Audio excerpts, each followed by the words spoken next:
الله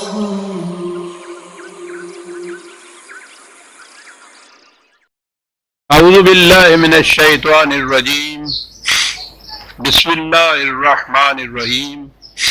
عزیزان من، آج نومبر 1982 کی 12 تاریخ ہے اور درس قرآن کریم کا آغاز سورہ النجم کی آیت 26 سے ہو رہا ہے، 53/26۔ سابقہ آیات میں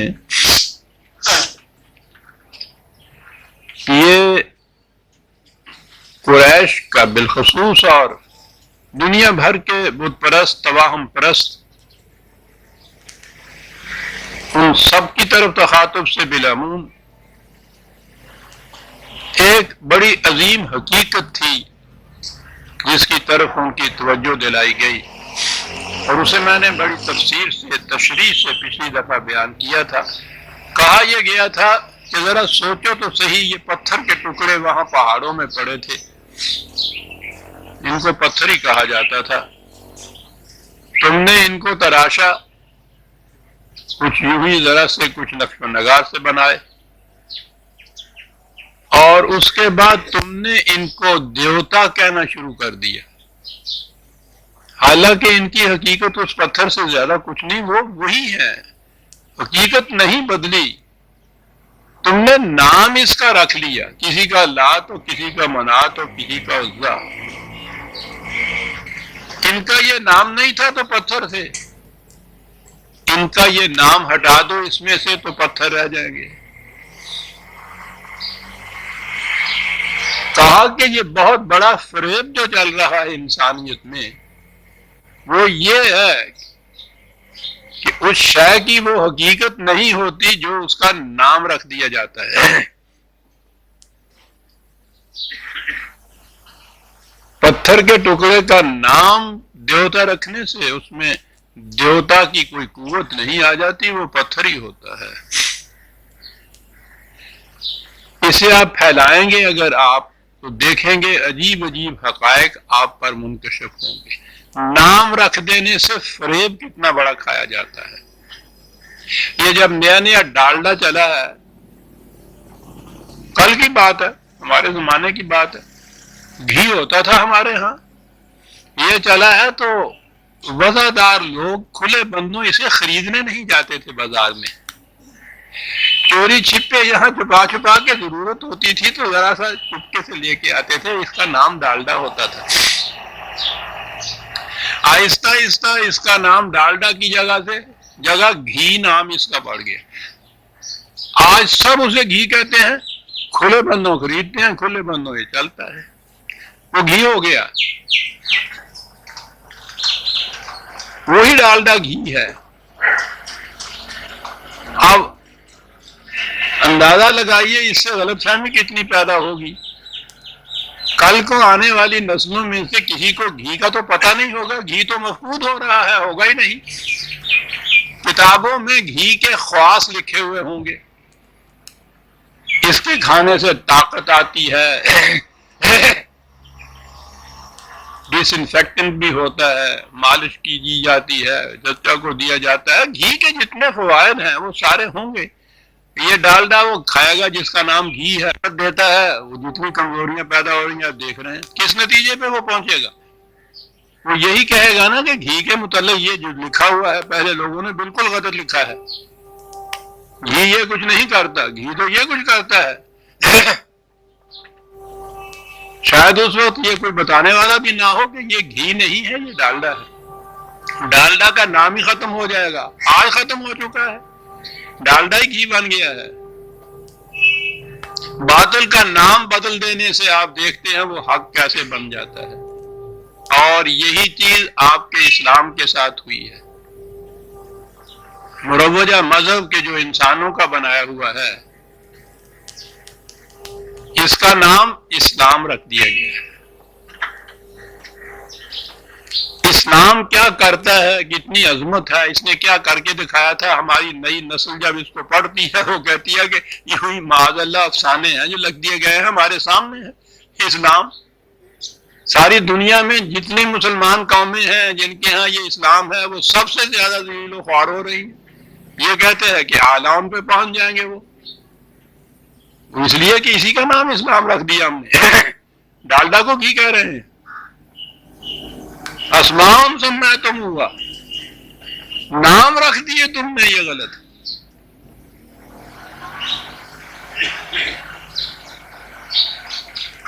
حقیقت تو وہی ہے کہ جو خدا نے بتائی ہے۔ خدا نے قرآن کہا تھا کہ ہم نے اس کے لیے کوئی سند نازل نہیں کی ہے کہ یہ دین ہے۔ ہماری سند تو ہماری کتاب کے اندر ہے۔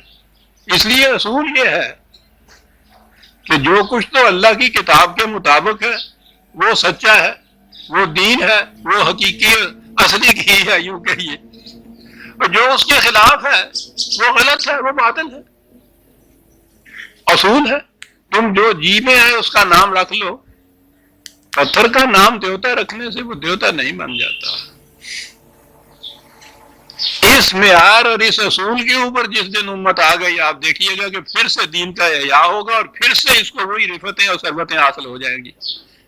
جس دن یہ ڈالڈا بند ہو گیا اور اس کے بعد وہ گھی خالص جو ہے وہ کسی طرح سے پروڈیوس ہو کے آنے لگ گیا، تو وہ وہی اپنے نتائج مرتب کرے گا کہ جو گھی کے نتائج ہوتے تھے، کیونکہ اب ہم نے غلط چیز کا نام گھی نہیں رکھ دیا، وہ اصلی گھی آ گیا ہمارے پاس۔ دین خالص خدا کی کتاب ہے، معیار یہی ہے، سند یہی ہے۔ جو اس کے مطابق ہے سچ ہے، جو اس کے خلاف ہے وہ غلط ہے۔ تو پہلی تو چیز وہاں کہی ان کے کہ وہ جو بتوں کے متعلق پتھروں کی مورتیوں کو یہ کہتے تھے، اور آگے آج کے درس وَكَمْ مِن مَلَكٍ فِي السَّمَاوَاتِ لَا تُغْنِي شَفَاعَتُهُمْ شَيْئًا إِلَّا مِن بَعْدِ أَن يَأْذَنَ اللَّهُ لِمَن يَشَاءُ وَيَرْضَىٰ۔ وہ یہ ان پتھروں کو ہی وہ دیوتا نہیں مانتے تھے، جیسا میں نے عرض کیا تھا۔ ہمارے تو پڑوس میں ہیں وہ مذہب والے، اس زمانے کے جو تھے یہ کہنے والے، وہ تو نہیں رہے عرب میں، اس کے بعد اسلام کے بعد پھر اس کا احیاء نہیں ہوا۔ تو یہاں تو یہ تھے بادل دیوتا، بارش دیوتا، بجلی دیوی، اگنی دیوی، پانی دیوتا، گنگا دیوی، چاند دیوتا، سورج دیوتا، یعنی یہ مظاہر فطرت یا فورسز آف نیچر، فطرت کی قوتیں، ان کو دیوتا بنا رکھا ہوا تھا۔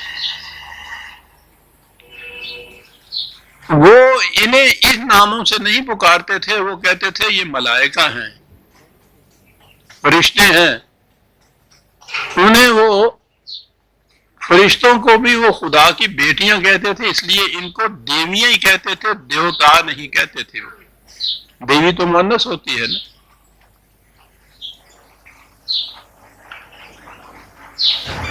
وہ کہتے یہ تھے کہ ان کی معاونت، یہ ہمارے ساتھ ہوں تو سارے کاروبار صحیح ہو جاتے ہیں۔ بلکہ وہ تو یہ بھی مانتے، جب اعتراض کیجئے کہ تم ان کو خدا مانتے ہو، تو یہ ہندو بھی کہا کرتے تھے کہ نہیں صاحب، یہ تو ہم تو صرف یہ کہتے ہیں کہ خدا کے ہاں ہماری یہ سفارش کر دیں گے۔ اور ہم میں سے جتنے، اب تو اکثریت ہم میں سے ان کی ہے جو ان قبر والوں کے متعلق یہی کہتے ہیں کہ ہم انہیں نہیں پوچھتے، ان سے مرادیں نہیں مانگتے، ہم تو یہ ان سے عرض کرتے ہیں کہ ہماری درخواست خدا تک پہنچا دیجیے۔ وہ بھی یہی مانا کرتے تھے۔ یہ ہندو بھی اپنے ان دیوتاؤں کے متعلق یہی کہتے ہیں۔ جب انہیں کہا جائے گا کہ 32 کروڑ خدا مانتے ہو، کہیں گے بالکل نہیں، برہما تو ایک ہی ہے۔ یہ تو اس کے ہاں ہماری سفارشیں پہنچاتے ہیں، مرادیں لے کے جاتے ہیں۔ یہ تو قرآن آیا نا جس نے ان تمام پرستیوں کو گلے کاٹ کے رکھ دی ہے۔ جب میرے بندے میرے متعلق پوچھے تو ان سے کہو کہ وہ قریب، وہ تمہارے ساتھ ہے، تمہاری شارت سے بھی قریب ہے۔ تمہیں اور ان کے درمیان کسی درمیانی کی امیجیٹ کی ضرورت کیا ہے؟ اس نے ختم کر کے رکھ دیا۔ قریب دعوت الداعی اذا دعان، ہر پکارنے والا جب پکارتا ہم سنتے ہیں اس کی پکار کو۔ کسی کے تھرو درخواستیں بھیجنا یہ تو دنیاوی نظام ہے۔ پھر سفارش کا ہمارے ہاں عقیدہ معاذ اللہ۔ یعنی یہاں دنیاوی کسی حاکموں کے متعلق کہیے، اور آج کل تو عام طور پہ کہتے ہیں کہ صاحب یہاں تو سفارش کے بغیر کام ہی نہیں چلتا، جو کچھ کرانا ہو بڑی سے بڑی سفارش پہنچا دیجیے ہو جائے گا۔ وہ اپنے ہاں تو سفارش اتنی معیوب گنی جاتی ہے، اس طرح سے ہم اس کا ذکر کرتے ہیں، اور عقیدہ یہ رکھتے ہیں کہ جناب معاذ اللہ، اور تو اور نبی اکرم صلی اللہ علیہ وسلم سفارش کریں گے مجرموں کی، گناہ گاروں کی خدا کے ہاں، اور وہ بخش دے گا۔ رسول اللہ سفارش کرنے والے، خدا سفارش ماننے والا، مجرم چھوٹ جائیں گے۔ یہ عام عدالتوں میں، عام دفتروں میں ایک ہی اتنی معیوب، اور معاذ اللہ جب ہم اسے حضور نبی اکرم صلی اللہ علیہ وسلم و خدا کی طرف منسوب کرتے ہیں تو وہی چیز سبحان اللہ صاحب۔ یہ تصور غلط ہے قرآن کی روح سے، مکافات عمل کے خلاف۔ وہ مکافات عمل کا قانون تو ایسا ہے کہ حضور بھی یہ خود فرماتے ہیں، قرآن میں یہ ہے کہ اگر میں بھی معصیت کروں خدا کی تو میں بھی اس کے عذاب سے بچ نہیں سکتا۔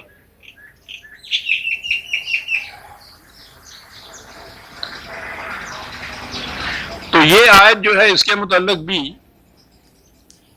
قرآن نے تو یہ تردید کی ان کی اس عقیدے کی۔ اب اس کا آپ ترجمہ عام طور پہ دیکھیے گا،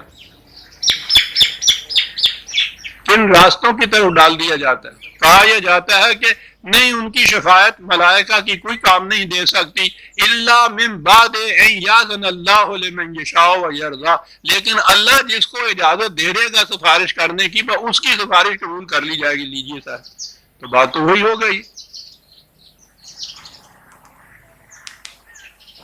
خدا کی اجازت سے سفارش کر سکے گا وہ۔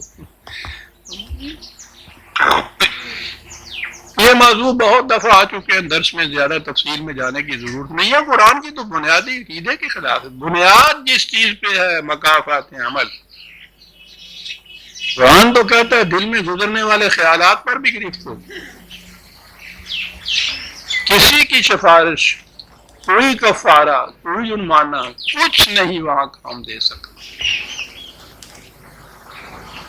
یہ چیز یوں نہیں ہے۔ میں نے عرض کیا ہے نا کہ قرآن کریم سے سمجھنے سے بات سمجھ آتی ہے۔ یہ ملائکہ یا ملک جو ہیں، یہ جو شروع میں آپ نے قصہ آدم پڑھا تو یہ ملائکہ نے سجدہ کیا آدمی کے سامنے۔ یہ سجدہ کرنا کیا چیز ہوتی ہے؟ فطرت کی قوت نے مسخر کر کے رکھ دی آدمی کے آگے، جاؤ اور ان سے کام لو۔ تو یہ ملک جن کو فطرت کی قوتیں کہا جاتا ہے، ایک تو وہ ملائکہ ہے جو اللہ تعالیٰ کا اپنا نظام ہے، عالم امر خدا کا۔ ہم نہیں کہہ سکتے، ہم نہیں سمجھ سکتے کہ وہاں کی کیفیات کیسی ہیں، وہاں کاروبار خداوندی کیسے چلتا ہے، لیکن یہ جو کائنات ہماری ہے، اس کائنات کے اندر خدا تعالیٰ نے یہ قوتیں جو فطرت کی ہیں ان کے متعلق کہا ہے کہ یہ تو انسان کے لیے ہم نے مسخر کر دی ہیں کہ ان سے کام لے، قوانین فطرت کا علم حاصل کرے اور اس علم کے ذریعے سے ان قوتوں کو مسخر کرے۔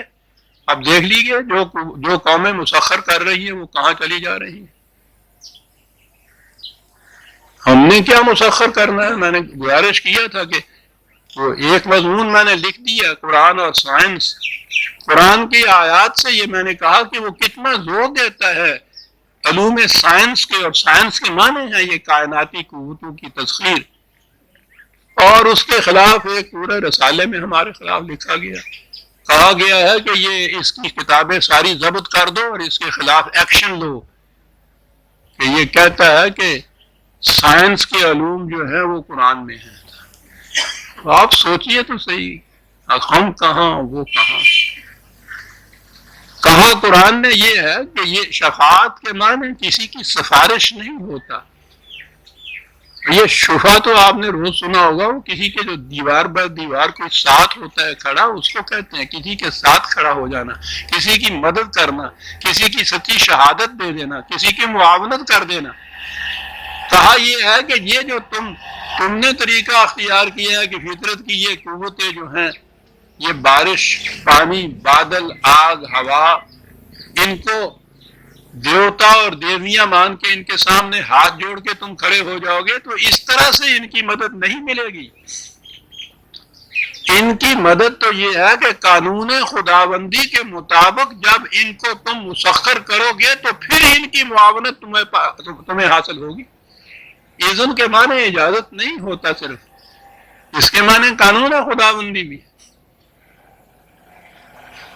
یہ ہے طریقہ، یہ توہم پرستی ہے کہ ان کو دیوتا اور دیویاں مان کے ان کی پرستش کی جائے اور سمجھا جائے کہ یہ ہماری مدد کرتے ہیں۔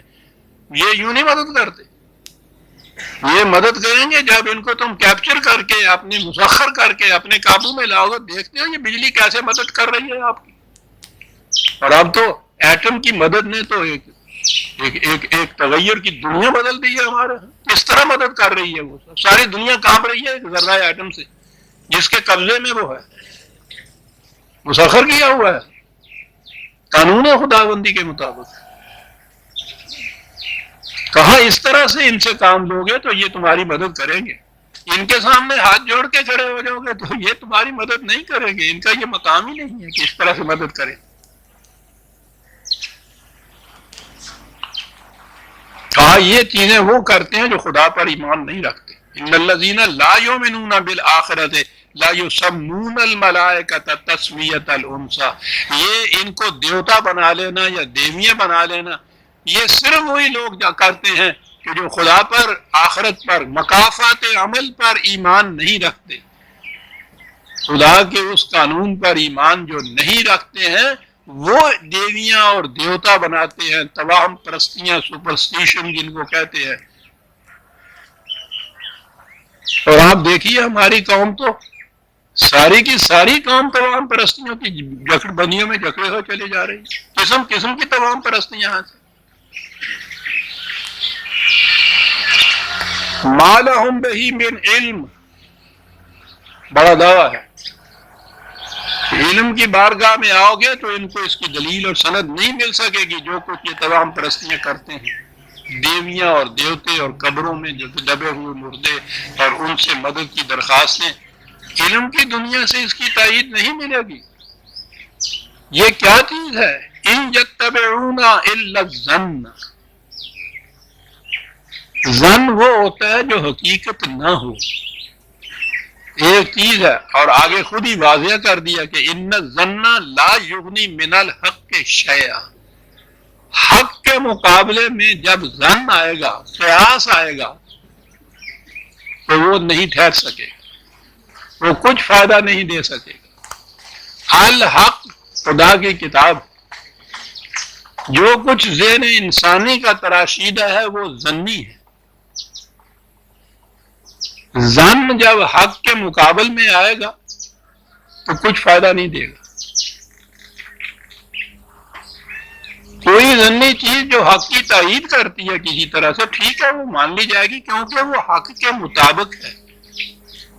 اگر وہ حق کے خلاف ہے تو اس کو آپ کتنا ہی بڑا مقدس کیوں نہ تسلیم کر لیں، وہ مسترد کی جائے گی، حق کے سامنے وہ نہیں ٹھہر سکتی۔ تو معیار جو ہے بس یہ یاد رکھیے کہ دین میں، اسلام میں معیار جو ہے حق اور باطل کا، غلط اور صحیح کا، وہ خدا کی کتاب ہے۔ الحق یہی ہے۔ بات لمبی چلی جائے گی، وہ میرے خلاف جو وہ اتنا تمہار باندھا ہوا ہے پراپیگنڈے کا اور مخالفتوں کا، انکار حدیث ہے، انکار سنت ہے، وہ نہ ان کا انکار ہے، انکار اس چیز کا ہے کہ حق کے مقابلے میں جب ظن آئے گا تو غالب حق رہے گا، معیار حق ہوگا، وہ ظن نہیں ہوگا۔ ظن کو پرکھنا ہوگا کہ حق کے مطابق ہے یا نہیں۔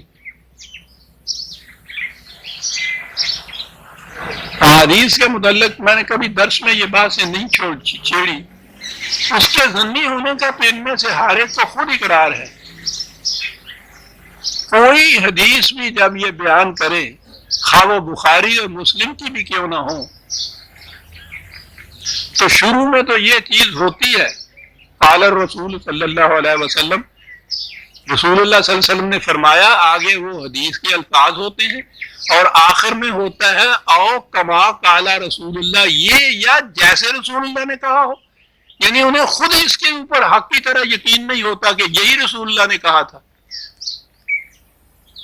خود ہر حدیث کے نصاب یہ لگاتے ہیں۔ قرآن کی آیت کے متعلق تو کبھی نہیں کہتے کہ قال اللہ تعالیٰ، پھر قرآن کی آیت اور آخر میں کہیں او کما قال اللہ تعالیٰ، یا جیسے خدا نے کہا ہو۔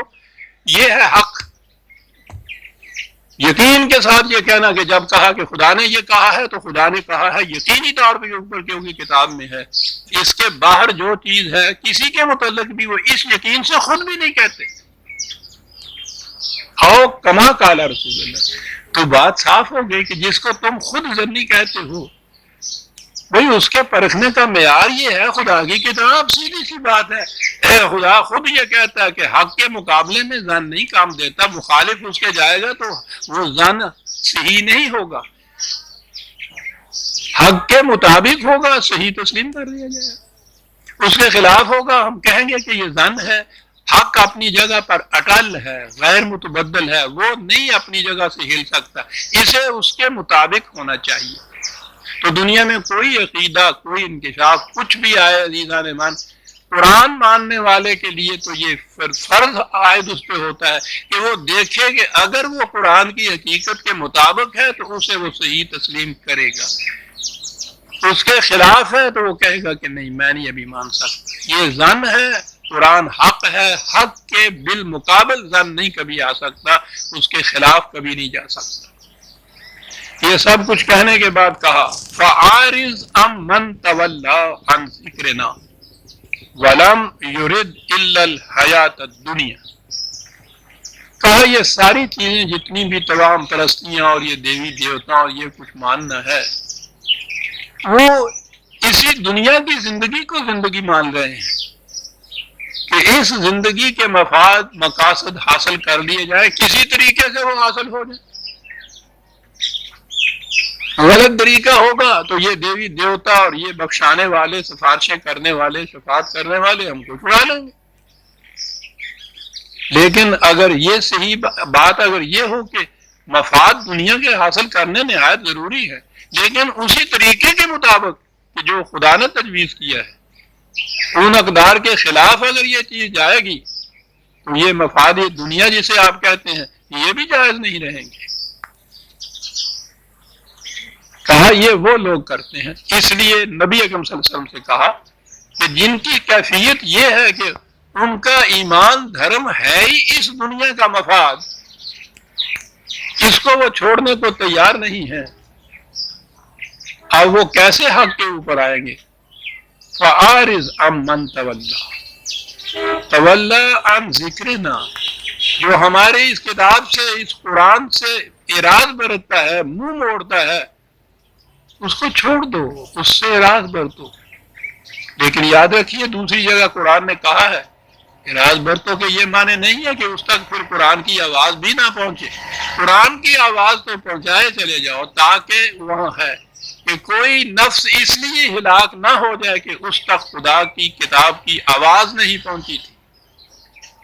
یعنی اس مقام پہ بھی وہ کہا گیا ہے کہ اب ان کے ساتھ سر کھپانے کی ضرورت نہیں، جان مارنے کی ضرورت نہیں، وہ اپنے ان مفاد کو نہیں چھوڑ رہے، لیکن اس کے باوجود تاکید کی جا رہی ہے کہ قرآن کی آواز ان تک پہنچائے چلے جاؤ، تاکہ یہ اس لیے ہلاک نہ ہو جائے کہ ان تک حقیقت نہیں پہنچی تھی۔ ذالک مبلغہم من العلم،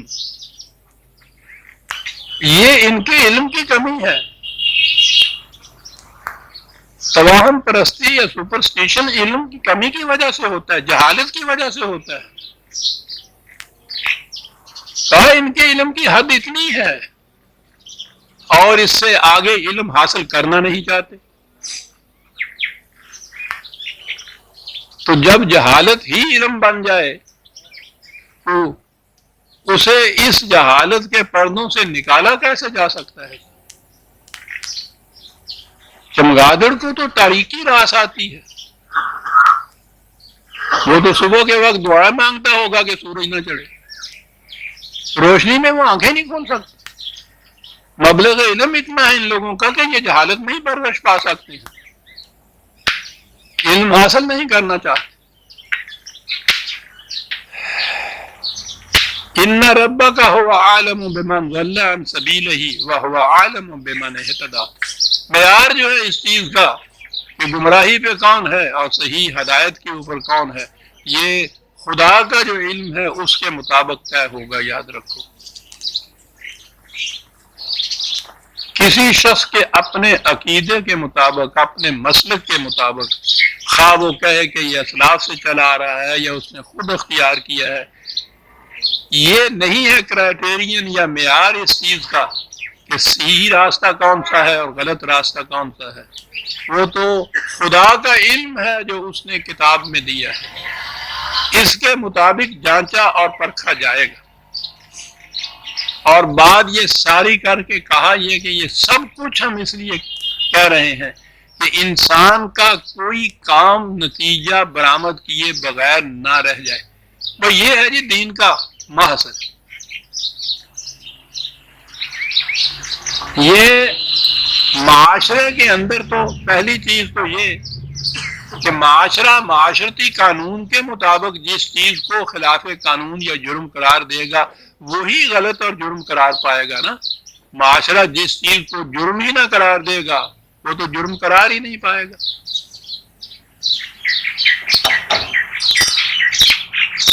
دنیا کی اقوام میں آپ دیکھیے اس قسم کے قوانین بنائے ہوئے ہیں جو بہت ہی فحش بھی ہیں، معیوب بھی ہیں، غلط بھی ہیں، لیکن جب وہ قانون بن جاتا ہے اس ملک کا تو وہ پھر جرم نہیں رہتا۔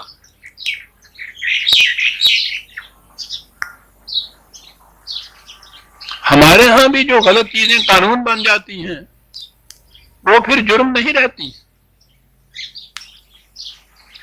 یہ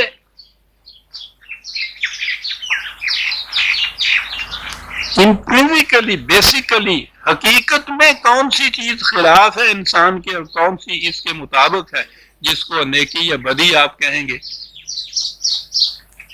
یہ ایک بڑی گہری چیز ہے۔ ایک چیز ہوتی ہے ریلیٹو سی، آج ایک شے کو قانون نے جائز قرار دیا وہ جائز ہو گئی، اس پہ کوئی گرفت نہیں ہے۔ کل کو اس نے اسے ناجائز قرار دیا وہ ناجائز قرار پا گئی، وہ شے وہی ہے۔ انسانوں کے بنائے ہوئے قوانین اسی قسم کے ہوتے ہیں، وہ ہمیشہ اضافی ہوتے ہیں۔ انسانوں نے ان کے حق میں فیصلہ دیا تو وہ سچے ہو گئے، اس کے خلاف فیصلہ دیا تو وہ غلط ہو گئے۔ روز بدلتے رہتے ہیں قوانین۔ ایک چیز ہے کہ نہیں، انسانوں کے اوپر اس کا انحصار نہیں ہے کہ وہ کیا کہتے ہیں اس کے متعلق، فی الحقیقت وہ بری چیز ہے۔ یہ گڈ اینڈ ایول کا مسئلہ بہت پرانا چلا آ رہا ہے۔ اخلاقیات کے جو مفکر ہیں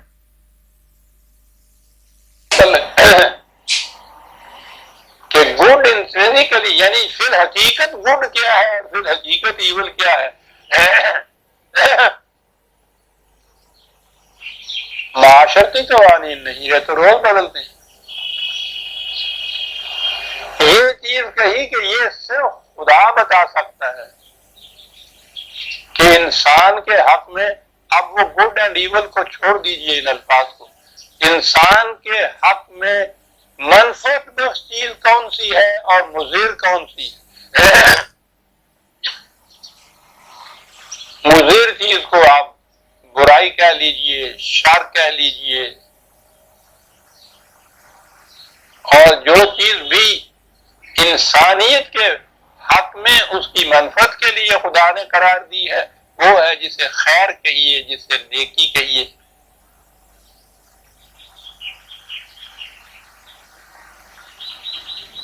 اس نے تو حسن عمل جسے آپ کہتے ہیں اس کا معیار بھی یہ قرار دیا ہے کہ ما ينفع الناس فيمكث في الارض، کہ بقا اسی عمل کے لیے ہے جو نوع انسانی کی منفعت کے لیے کیا جائے۔ تو یہ چیز جو ہے طے کرنے کی کہ کون سا کام نیک ہے، گڈ ہے، کون سا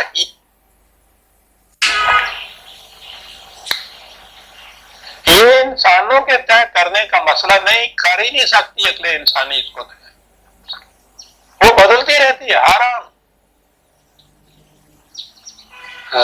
زمان شکنت آج می تراشد عقل۔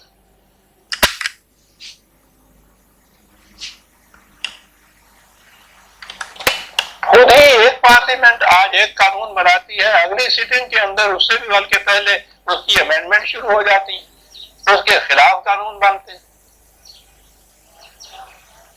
وہی جو قانون پہلا تھا جب منسوخ ہو جاتا ہے تو اس کے مطابق کام کرنا جرم قرار پا جاتا ہے۔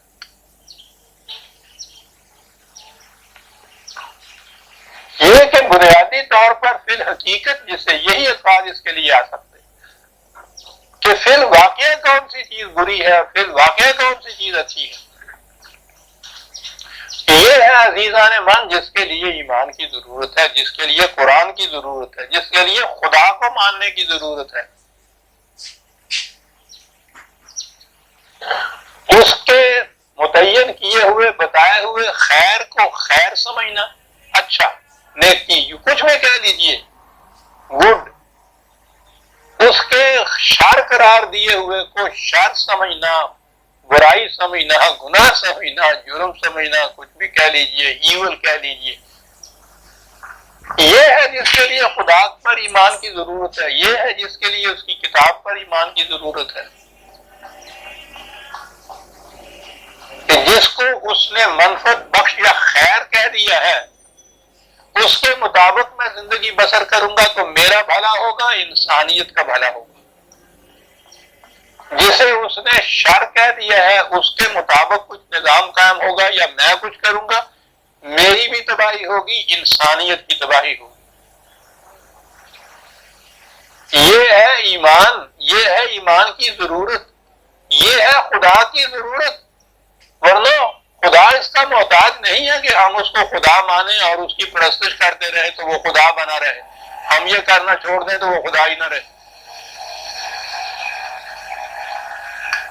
یہ تو انسان کے اپنے لیے ہے، اور اگر خدا کو مانا جاتا ہے اور اس کرائٹیرین کو، اس معیار کو نہیں مانا جاتا کہ جسے اس نے خیر کہا ہے اسے میں خیر سمجھوں، جسے اس نے شر کہا ہے اسے میں شر سمجھوں، اگر یہ نہیں سمجھا جاتا تو خدا کے ماننے کے کچھ معنی نہیں۔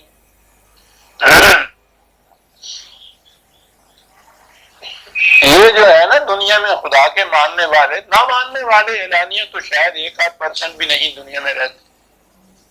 کسی نہ کسی شکل میں کسی سے پوچھئے وہ کہتا ہے خدا کو مانتا ہوں، قرآن نہیں تسلیم کرتا ان کو خدا کا مان۔ اس نے کہا یہ نہیں،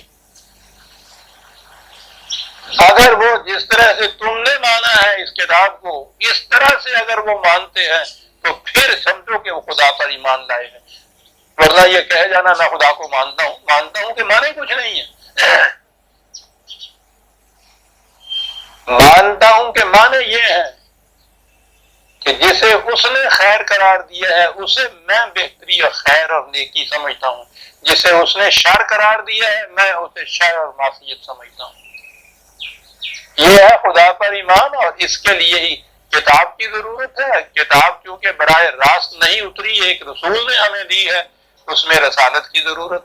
ساری بات اتنی ہے کہ اس کے مطابق میں کروں گا تو اس کا نتیجہ میرے لیے اچھا ہوگا، اس کے خلاف کروں گا اس کا نتیجہ میرے لیے برا ہوگا، اور نتیجے کے لیے صرف یہی زندگی جو اس دنیا کی ہے یہی نہیں ہے، زندگی ختم نہیں ہو جائے کی ضرورت۔ ساری بات اتنی ہے کہ اس کے مطابق میں کروں گا تو اس کا نتیجہ میرے لیے اچھا ہوگا، اس کے خلاف کروں گا اس کا نتیجہ میرے لیے برا ہوگا، اور نتیجے کے لیے صرف یہی زندگی جو اس دنیا کی ہے یہی نہیں ہے، زندگی ختم نہیں ہو جاتی، زندگی نے آگے چلنا ہے۔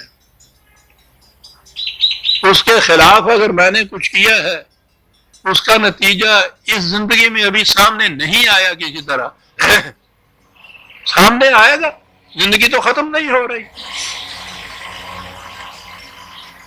اس کی عدالت سے تو مفرور مجرم کوئی ہوتا ہی نہیں ہے، اس نے تو ایک دن پکڑے جانا ہے۔ کہاں جائے گا؟ اس دنیا میں تو خودکشی کرنے سے انسان کے سارے جرائم مٹ جاتے ہیں، وہاں تو نہیں مٹتے، وہاں تو خودکشی کرنے سے بھی جان باقی رہتی ہے، زندگی باقی رہتی ہے۔ یہ ایمان جو ہے اسے کہتے ہیں مکافات عمل یا جزا سزا کا ایمان۔ یہ ہے جس کے لیے یہ سارا سلسلہ رشد و ہدایت خدا کی طرف سے وحی آنا، انبیاء کرام کا آنا، کتابوں کا، قرآن کریم کا محفوظ رکھنا، یہ سارا اس کے لیے ہے۔ اور اگلی آیت یہ آتی ہے جس کے معنی میں سمجھتا ہوں آہستہ آہستہ جو حقائق کائنات کے نمودار ہوں گے بات سمجھ میں آئے گی۔ بڑی عظیم آیت ہے کہ یہ وہ کہہ رہا ہے کہ وَلِلَّهِ مَا فِي السَّمَاوَاتِ وَمَا فِي الْأَرْضِ لِيَجْزِيَ الَّذِينَ أَسَاءُوا بِمَا عَمِلُوا وَيَجْزِيَ الَّذِينَ أَحْسَنُوا بِالْحُسْنَى۔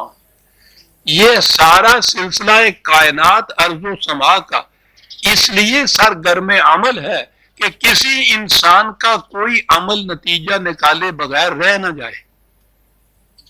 یا اللہ،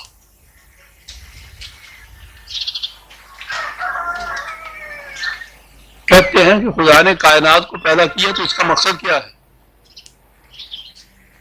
کسی اور مقصد کو تو ہم جانتے نہیں، جو مقصد اس نے بتایا ہے وہ تو یہ ہے۔ اب یہ کہ یہ مشینری جو اس کی کام ورک کر رہی ہے اس مقصد کے لیے، یہ کس طرح سے یہ کام کر رہی ہے، ابھی انسانی علم کی گرفت میں زیادہ بات نہیں آئی۔ یہ ٹھیک ہے کہ اب بھی جرم کی شناخت میں یہ سرکمسٹانشل ایویڈنس یا فزیکل جتنی شہادتیں ہوتی ہیں، مجرم کا خون، اس کی انگلیوں کے نشانات، اس کے کپڑوں کی بو، یہ چیزیں جو ہیں یہ بھی جرم کے تعین میں بڑی مدد دے رہی ہیں، اور اس لائن کے اوپر بڑی تحقیق اور تفتیش ہو رہی ہے، دن بدن تحقیق ہو رہی ہے صاحب۔ یعنی وہ تو ابھی وہ بات آگے نہیں چلی، ابتدا ہوئی ہے کہ وہ تو دل کی دھڑکن سے بتا دیتے ہیں کہ یہ گواہ جھوٹ بولتا ہے یا سچ بولتا ہے۔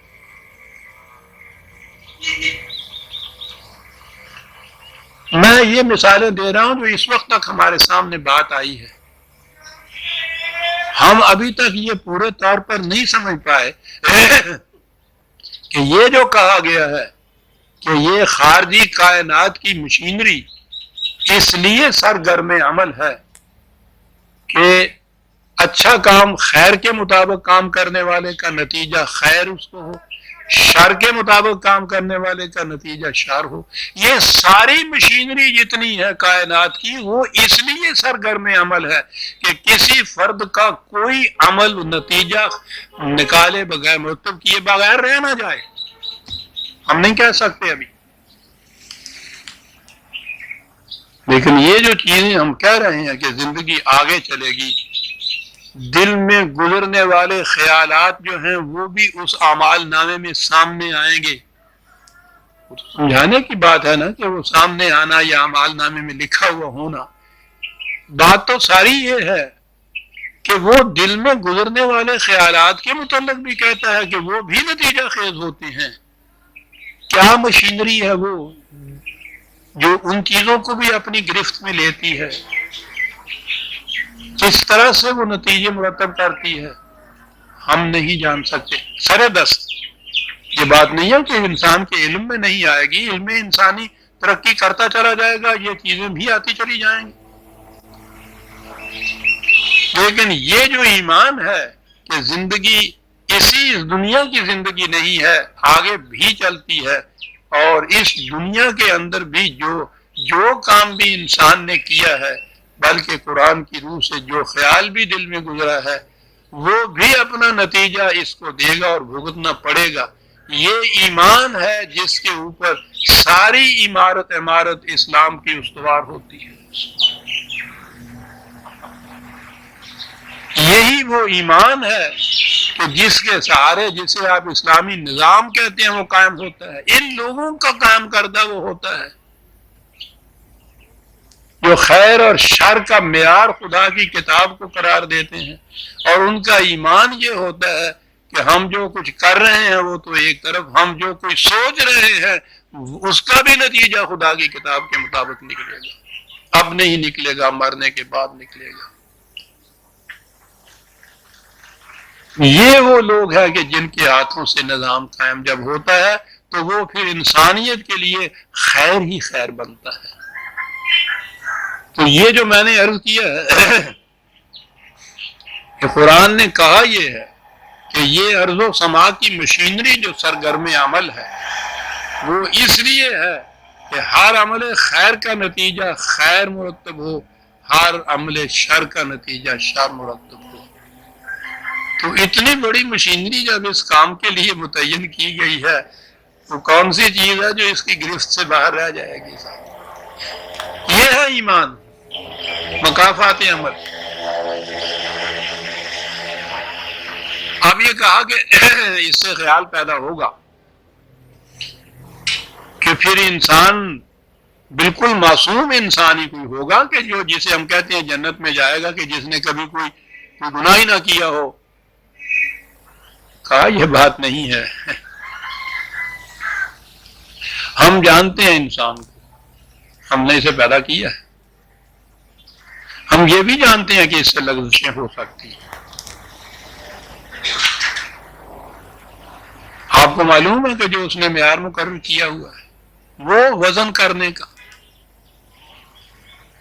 دونوں پلڑے خیر اور شر کے، دیکھنا یہ ہوگا کہ جھکتا ہوا پلڑا کون سا ہے، یہ دیکھنا ہوگا کہ اس نے جو 50% مارک مقرر کیے تھے پاس مارکس، اس کے اگر 50 یا 50 سے ابو ہے اس کو تو پروموشن مل جائے گی، اس سے کم درجے کے ہیں تو اتنے تو ہیں اس کے اس پلڑے میں بھی، لیکن وہ پلڑا جو ہے اٹھا ہوا ہے، جھکا ہوا نہیں ہے۔ معیار قرآن کریم نے خفت موازنہ و ثقلت موازنہ قرار دیا ہے، اور کتنی بڑی رحمت ہے اس کی جناب۔ معیار اگر یہ قرار دیا جاتا کہ کوئی کسی سے لغزش ہوئی نہ ہو تو وہ جنت میں جائے گا، تو وہ تو پھر کہیں اور سے ہی کوئی مخلوق اس کو لانی پڑے گی۔ اس نے کہا ہے ہم نے یہ مخلوق بنائی ہے، انہی کو ہم نے جنت میں بھیجنا، بڑی گنجائش۔ لیکن وہ گنجائش یہ نہیں ہے کہ جو جی میں آئے کرتے پھرو، یہ بات نہیں ہے۔ الذین یجتنبون کبائر الاسم والفواحش الا اللمم، یہ وہ لوگ ہیں، یہ کبائر الاسم والفواحش کہا ہے، ایسے جرائم کہ جو انسانیت میں ضعف پیدا کر دیں، انسان کی ذات میں تخریب پیدا کر دیں، اور فواحش بے حیائی کی معاشرے کے اندر پھیلا دیں، یہ لوگ ان سے بچے ہوئے ہوں گے۔ الا اللمم، لیکن کوئی قابل ملامت چیز جس سے ذرا سی کوئی ملامت والی چیز جو ہو نا، ایسے تھوڑی سی کہ یہ کچھ اچھی بات نہیں یار کی تم نے، یہ کبھی کبھی سرزد ہو جاتی ہے ان لوگوں سے۔ اور دوسری جگہ کہا کہ ان کی بھی یہ کیفیت ہے کہ اگر گھومتے گھماتے بھی اس قسم کا کوئی خیال آ جاتا ہے، ان سے سرزد ہو جاتی ہے، تو فوراً اس کے اوپر نادم ہوتے ہیں اور فوراً اس کی اصلاح کر لیتے ہیں۔ تو یہ اس قسم کی لغزش کا سرزد ہو جانا جو ہے، وہ کہا کہ یہ چیز راستے میں مانے نہیں ہو جائے گی کہ اب جسے ہم عام الفاظ میں کہتے ہیں کہ جنت میں جانے ہی نہیں دیا جائے گا، وہ تو انہی کو جانے دیے گا جن کے ہاں کوئی ایک بھی گناہ نہ ہو۔ یہ غلط بات ہے۔ الا اللمم، اور اس میں بھی میں نے کہا کہ یہ چھوٹ نہیں ہے کہ یہ قابل ملامت چیزیں جو ہیں وہ کرتے پھرو جو ساری عمر، بالکل نہیں۔ دوسری جگہ کہا ہے کہ اس قسم کی چیز کرنے کے بعد بھی فوراً ان کو ندامت ہوتی ہے اس کے اوپر، اور وہ کہتے ہیں کہ ہم بھول گئے، ہم سے غلطی ہو گئی، ربنا ظلمنا انفسنا، ہم نے اپنے آپ پہ زیادتی کی، وَإِن لَمْ تَغْفِرْ لَنَا وَتَرْحَمْنَا لَنَكُونَنَّ مِنَ الْخَاسِرِينَ، ہم سے بھول ہو گئی، غلطی ہو گئی، اور اس کی اس نے گنجائش دی ہے کہ ہم جانتے ہیں کہ بھول ہو جاتی ہے انسان سے، اور بھول ہونے کے بعد اصلاح کے لیے جذبہ بیدار ہو جاتا ہے، اسی کو توبہ کہتے ہیں۔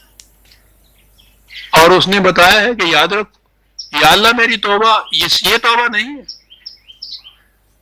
یہ ہے کہ اگر ایک غلطی ہوئی ہے تو اس سے بڑی نیکی کرو تاکہ اس کا وزن اس سے زیادہ بڑھ جائے، اسے توبہ کہتے ہیں۔ پہلے تو اس کا اعتراف کرو کہ غلطی ہو گئی تھی، اعتراف کے بعد ایسا کام کرو کہ جتنا نقصان اس نے پہنچایا ہے اس نظام کو بھی وہ کور کرے اور اس سے اوپر بھی کچھ اور وزن اس کا ہو۔ اتنا بڑا نیکی کا کام کرو تو پھر وہ توبہ ہوتی ہے۔ یہ 1000 دانے کی تسبیح پڑھنے سے توبہ نہیں ہوتی، عمل سے زندگی بنتی ہے، تسبیح کے دانوں سے نہیں بنتی۔ اور وہ عمل کی بھی کیفیت یہ کہ حسنات ہیں صرف جو سیئات کو مٹاتی ہیں، توبہ توبہ کہنے سے نہیں۔ ان ربک واسع المغفرہ، کیا بات ہے، کہا کہ وہ یوں ہی پکڑ دھکڑ کر کے تمہیں بھٹی میں جھونکنا نہیں چاہتا، وہ تمہاری حفاظت چاہتا ہے۔ بہت اچھی حفاظت چاہتا ہے، واسع، اور اس کے لیے بہت وسیع میدان اس نے چھوڑا ہوا ہے، تنگ نظر نہیں ہے وہ کہ چھوٹی چھوٹی سی باتوں کے اوپر پکڑ لے اور وہ اس کے بعد گھٹی مروڑ دے۔ یہ بات نہیں ہے، مقصد ہمارا جو ہے تمہاری حفاظت ہے، وسیع ہے میدان بھی، اور اس کا طریقہ ہے یہ جو ہم نے بتایا ہے، هو عالم بكم اذ انشأکم من الارض واذ انتم اجنة فی بطون امہاتکم۔ تم تو آج سامنے ہمارے ایک پیکڑ انسانیت کی طرح کھڑے ہو، ہم تو اس وقت سے تمہیں جانتے ہیں جب وہ بے جان مادے سے ابتدا ہوئی تھی تمہاری زندگی کی جان سے، اس وقت سے تمہیں جانتے ہیں۔ ڈاڈا واقف ہے ہوتے اس وقت سے جانتے ہیں۔ پھر ہم جانتے ہیں جب تم رحم مادر کے اندر جن حالات میں سے گزرے ہو اسے بھی ہم جانتے ہیں۔ تم ہماری مخلوق ہو، ہمارے بنائے ہوئے، تو خالق کو علم ہوتا ہے کہ یہ مخلوق جو ہم نے بنائی ہے اس میں کیا کیا چیزیں کمی کی رکھی ہوئی ہیں، کہاں کہاں کمزوری واقع ہوئی ہے، کہاں کہاں بات، ہم جانتے ہیں یہ۔ اس لیے ہمارا معیار یہ نہیں ہے کہ معصوم ہو گئے تو جنت میں جاؤ گے، سوال ہی نہیں۔ ہم انسان کی خلق جہاں کہاں سے بات شروع کی ہے کہ جب اولی جرثومہ حیات کی نمود ہوئی ہے، پانی اور مٹی کے ملاپ سے زندگی کی نمود جس وقت ہوئی ہے اس وقت سے ہم جانتے ہیں تمہیں، اور جن ارتقائی منازل سے گزرے ہو ان تمام کو جانتے ہیں، رحم مادر میں تمہاری کیا گزری ہے اس کو بھی جانتے ہیں۔ یہ سائیکالوجی تو آج آئی ہے میدان کے اندر، وہ تو اس طرح کی بایولوجی سے آگے لے جاتا ہے بات، اور تحقیق ہو رہی ہے، جینس کی جو تحقیق اب ہو رہی ہے اس میں بھی یہ چیزیں آ رہی ہیں۔ بہرحال یہ تو علوم سائنس ہے، میں پھر نام لوں گا تو پھر مجھ پہ کفر کا فتویٰ لگ جائے گا۔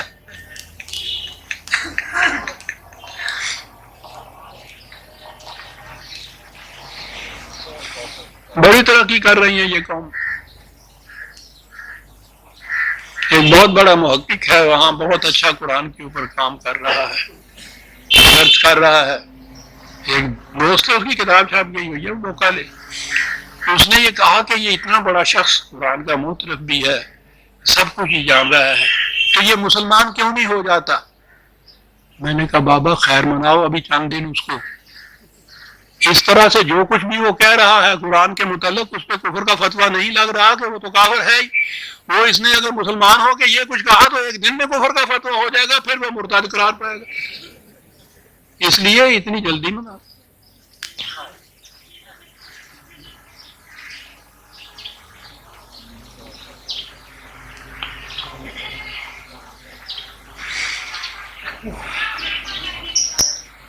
یہ چیزیں ان اقوام میں آ رہی ہیں عزیزان مان کے رحم مادر کے اندر بچہ کن حالات سے گزر رہا ہے، وہ تو جو معافر کی میری بیٹیاں نطفے کے وقت سے معیار اب انہوں نے تحقیق کا شروع کر دیا ہے،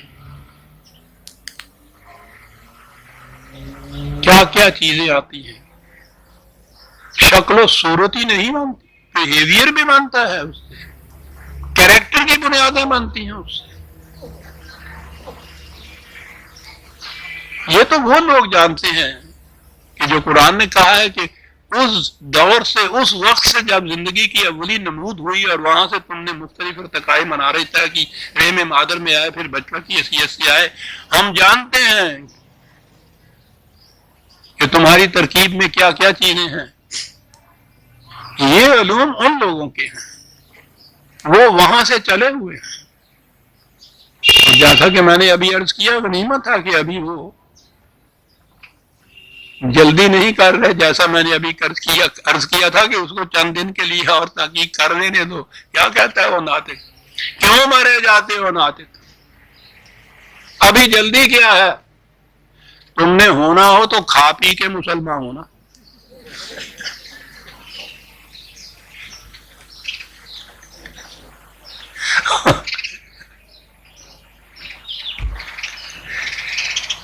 خدا عالم فی بطون امہاتکم۔ شیخ صاحب مجھے 5 منٹ دے دیں گے، پہلے میں نے دیر سے شروع کیا ہے۔ کہا کہ جب صورت یہ ہے، اب بڑی عجیب آیت آ رہی، کہا فلا تزکوا انفسکم هو اعلم بمن اتقى۔ اپنے متعلق یوں ہی نہ خیال کر لیا کرو کہ ہم بہت بڑے روحانی بزرگ بن گئے ہیں جناب، خود ہی پاک باز نہ بن جائے کرو دل کے اندر، خود ہی اس فریب میں مبتلا نہ ہو جائے کرو۔ کچھ خود مبتلا ہوتے ہیں، کچھ پیران نہ پرند مریداں پر آنند ہوتا ہے، وہ ساتھ والے جو ہیں وہ کہتے ہیں صاحب کیا بات ہے حضرت صاحب، اللہ اکبر، ہم نے تو کبھی دیکھا سنا نہیں ہے جو کچھ آپ نے کر کے دکھا دیا، اور اس کو فریب میں رکھ۔ کہا کہ اپنے آپ کو فریب میں مت رکھو، اپنے متعلق معیار یہی ہے، ہوا عالم بمن اتقى، اس کے معیار کے اوپر پرکھ کے دیکھو کہ کس حد تک تمہارا یہ تزکیہ، یہ لفظ تزکیہ جو ہے اس کی بھی عجیب صورت ہے۔ یہ جتنا تصوف آپ کا ہے وہ تزکیہ نفس کرتا ہے، وہ ہمارا بھی ہوا بھگت رہے ہیں آج تک وہ بیماریاں۔ ہاں جی، ہر چیز کی ترک دنیا، 40 دن کے بعد اتنا ٹکڑا کھانے کو، وہ سانس صاف لینے کے لیے کوٹڑی نہیں ملتی تھی۔ تزکیہ نفس ہو رہا ہے، ہر چیز کو چھوڑ کے چلے جا رہے ہیں۔ قرآن کریم نے یہ چیز کہی تھی، تزکیہ، ذکر، یہ ساری اصطلاحات انہوں نے اپنے ہاں لے لی۔ وہ اسلام میں یہ یوں ہی رکھی گئی تھی، اصل میں چیز تو یہ وہاں تصوف کی تھی، انہوں نے لے لی ساری۔ تزکیہ نفس ہو رہا، مزکی بن رہے ہیں، اپنے آپ میں ہی مست ہوتے ہیں، اور ایک ہلکا گرد ہوتا ہے ان کے، وہ نکلنے ہی نہیں دیتا اس قسم کی خود فریبی سے۔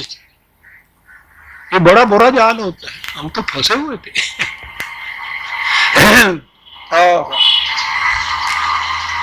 جی چاہتا ہے آپ کو کچھ سناؤں۔ یہ حضرات جو ہیں تزکیہ نفس ان کے ہاں کس طرح سے ہوتا ہے، بڑی دلچسپ چیز ہے۔ سر سید کا نام تو آپ نے سنا ہوگا، اور انداز سے تو سنا ہوگا۔ ان کے اسلوب بیان کی شگفتگی شاید آپ کے سامنے کبھی نہ آئی ہوگی، بڑا دلچسپ انسان تھا، بہت عظیم شخصیت گزری ہے ہمارے ہاں کے ساتھ۔ ان کے متعلق ذکر کرتا ہے، کہنے لگا ان کی کیفیت یہ ہے، 2-4 منٹ دے دیجیے گا مجھے۔ کہتا ہے کہ یہ حضرت صاحبان کو آپ دیکھتے ہیں، مسکینی اور انکساری ان کو آسمان پر چڑھاتی ہے، اس لیے یہ اور زیادہ مسکین اور منکسر بنتے ہیں۔ بڑی گہری باتیں کہہ گیا ہے۔ سادہ وضعی پر لوگ فریفتہ ہوتے ہیں، اس لیے وہ اور سادہ بنتے جانتے ہیں۔ دنیا سے نفرت ان کو دنیا دلاتی ہے، اس لیے یہ دنیا سے زیادہ نفرت کرتے جاتے ہیں۔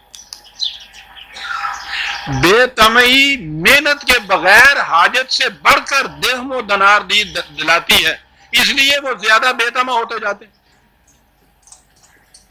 لوگ ان کی ہر بات پر آمنا و صدقنا کہتے ہیں، اس لیے ان کے دل میں دوسروں کی حقارت جمتی جاتی ہے۔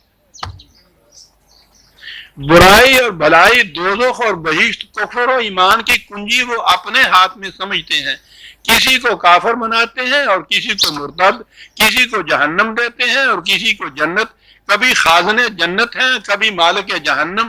یہ تمام باتیں حضرت کو ایسا شخص بنا دیتی ہیں جس کے نہ کان رہتے ہیں کہ کچھ سنے، نہ آنکھیں رہتی ہیں کہ وہ کچھ دیکھے، نہ منہ رہتا ہے جو حق کی بات کہہ سکے. یہ بھی اسی چنگل سے نکلا تھا.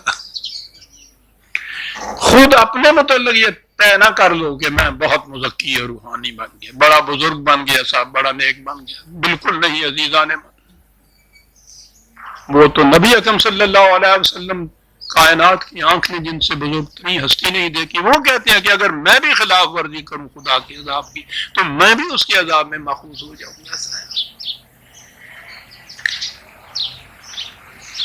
وہ جانتا ہے، جب وہ کہے نا وہ جانتا ہے تو اس کے معنی یہ ہے کہ معیار اس کے پرکھنے کا وہ علم خداوندی ہے جو اس نے کتاب میں دی ہے. اور یہاں ایک چیز ہی اگر آپ اجازت دے تو میں عرض کروں، اس نے تزکیہ کا ایک ہی معیار دیا. یہ جتنے مزکی حضرات ہوتے ہیں ان کا تو آپ کو معلوم ہے کہ یہ خود نہیں کچھ کمائی کرتے، دوسروں کی کمائی پہ ہوتے ہیں نا. یہ لاتے ہیں لوگ، ان کی قبروں پہ اتنا کچھ لا کے دیتے ہیں، زندگی میں تو پوچھو نہیں کتنا، یہ خود نہیں کچھ کمائی کرتے. قرآن کریم میں تزکیہ کے متعلق ایک معیار دیا. وہ تو کہا ہے نا کہ ہم سے پوچھو کہ مزکی کون ہوتا ہے، تزکیہ کس کو حاصل ہوتا ہے. کہتا ہے الذی یؤتی مالہ یتزکا، 92/80، 92/18. وہ شخص جو جان مار کے محنت کرتا ہے، اپنی محنت کی کمائی محتاجوں کو دے دیتا ہے، یہ ہے جو بزرگ ہے.